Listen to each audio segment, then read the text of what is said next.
Ito na ang mabibilis na balita. Patay sa pamamarilang isang motorcycle rider sa Caloocan. Ayon sa pulisya, ilang beses na pinagbabarilang riding in tandem ang 28 anyos na biktima sa 10th Avenue.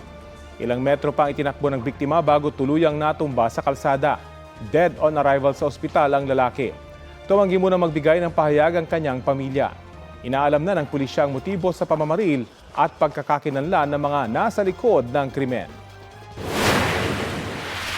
Insidente ng basag kotse. Sa kuha ng CCTV, makikitang lumapit ang lalaking yan sa isa sa mga nakaparadang SUV sa barangay Tabang sa Plaridel, Bulacan. Maya-maya, makikita siyang lumayo at pumunta sa kasamahang nakamotorsiklo at saka umalis. Hindi nakita sa video pero binasag pala ng lalaki ang likuran ng SUV. Ayon sa pulisya, tinangay ng mga suspect ang mahigit 1,000 pisong cash, mga ID at iba pang personal na gamit sa loob ng sasakyan. Itinawag agad ng gwardiya sa pulisya ang insidente.